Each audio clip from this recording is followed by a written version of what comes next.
аял киши күйөөсүнүн ыраазылыгын алса, анан бейишке түшөт деген сөз бар, Кудайга шүгүр жакшы ушундай окуган, Кокус бир нерсе болуп калып, кокустан болуп да. 4G камтуу боюнча Кыргызстандын лидеринен чексиздикти кошуп ал.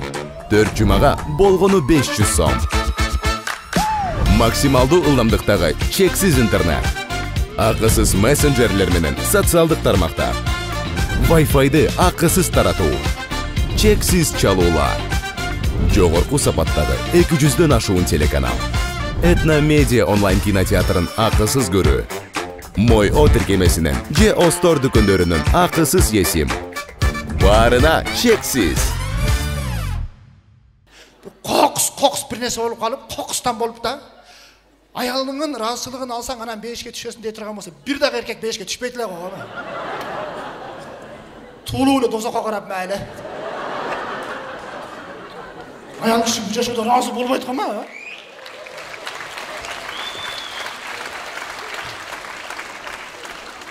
Рахмат.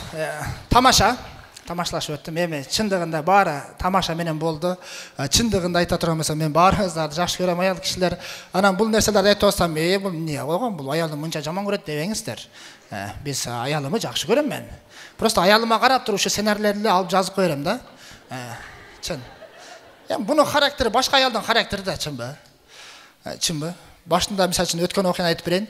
Биз ошо Турцияга барып ойноп келгенбиз да. Ойноп келип, сонун болду, мен сени ойнотуп келдим десем, рахмат деди. Бир жумадан кийин экөөбүз бир сөз талашып урушуп кеттик. Мен сизге тийгенден бери эч жакка чыгып элекмин дейт. Ушинтип атсаң, сүйлөйсүң аял киши жөнүндө.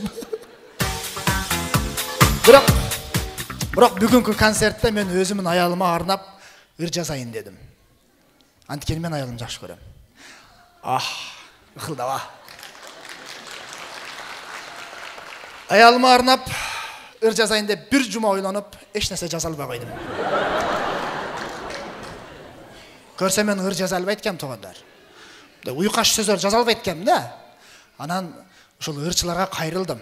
Биринчи Гүлжигит Сатыбеков деген өзүнүн агабыз бар. Ошого кайрылдым. Гүлжигит ака, бир ыр жазып бериң, мен аялыма арнап өзүм концертимде ырдайын десем, мен Садык, мен шашып аттым эле. Жанагы Айсанам деген ырым алып ырдай берчи дейт. Анан мен айттым, кечиресиз, Айсанам деген ырдай албайм. Неге дедиле? Себеби бир тууган жеңемдин аты Айсанам дедим. Кантип ырдайм? Десем, өзүңүн аялыңдын атын өзгөртүп ала бер деди. Боптур деп анан өзгөртүп жазып бердим. Менин аялымдын аты Апал. 4 таңбадан турат.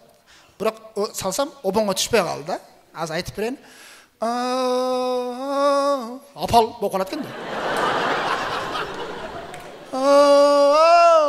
Апал болуп калат экен. Анан бул ыр болбоду.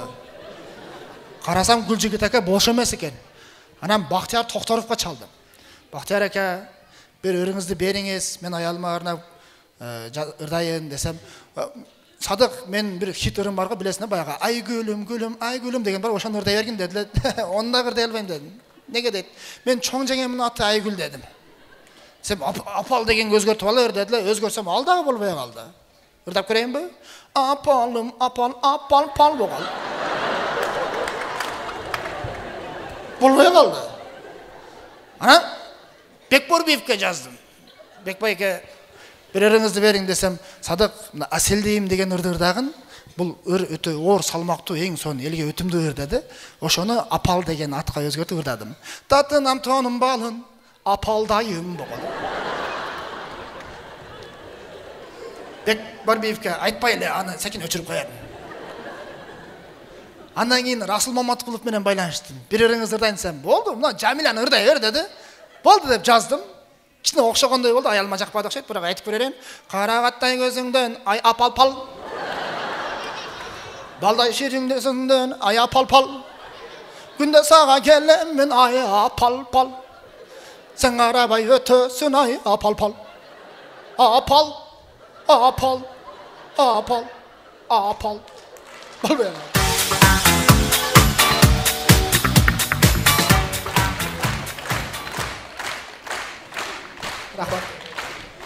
Ал дагы болбойт дедим дагы, анан Аваз Акимов менен байланышып Аяганыш деген ырын алдым.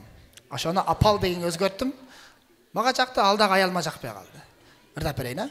Сулуу, сулуу, сулуу, сулуу апал. жаш жүрегім саға папал. Адат болды күнде кечинде, итің болса маған апал дедім. Аялыма апал болсам, болбайды дейді. Анан бірер таптым, ал апалға. Мен аялыма өте жақты, бірақ ал маға тура келбей қалды. Bir ırдап көрейін оқсаңар. Апал мені сұлу қылып төреген. Болбайды, Мына жерде апам тұрады. Қандай сен апал төрейді дейді да чынды. Мен саған шында кім болып қаламын деп. Апам мені кечірмесін. Қой аял, бұл болбайды дедім. Башқа ыр таптым, өте соның тура келді, бірақ ал аялыма жақпай қалды. Ырдап берейін. İçpeci апал. Сұранам сенден. İçpeci апал. Бұл болбай қалды. Анан айттым, анда өзің бір ыр таңда, ошоны сен аттыңа жазайын десем, боптыр деп бір ыр соның тура кел. Өкөбізге тең жақты, бірақ ал мен атам мен апама жақпай қалды. Ал қайсыл ыр дейтін болсаңар, апал, мен сені Меккеге алып барамын. Атам бұл жақта, қандай? Атам озыр, әлі мені апарлексің, қандай сен қатының апарасың? Дейді да чын бі? Ошентіп талаш тартыш болып отыр, анан кейін ақырында аялыма айттым. Мен ырдабайлай қояйын, тим более үнім делен үйті. Андан көрі ошонча елдің алдында мен сені жақсы көрем деп айтып қояйын.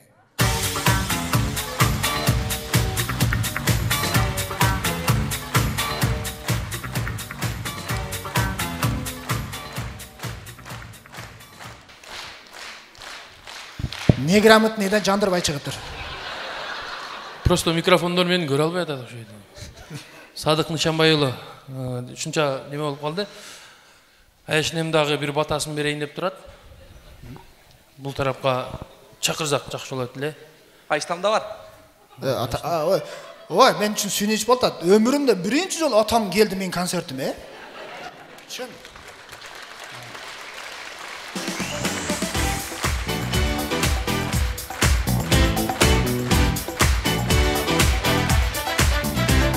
Атам менен апама шақырат кеміз демек. Апа келесіздер ме? Мен мисал үшін 5 жыл болды, 6 жыл болды концерт қойғаныз, 6 жылдан бері концерт қоябыз. Апам келет, бір тоғандарым келет, бірақ атам келбейді. Негізі ата деген кіші ошондай болады ғой, чын ба?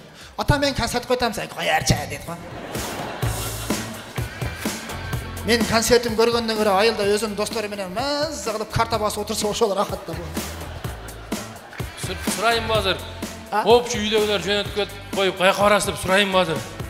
Қой, бақ апама көрішіп кетпесін.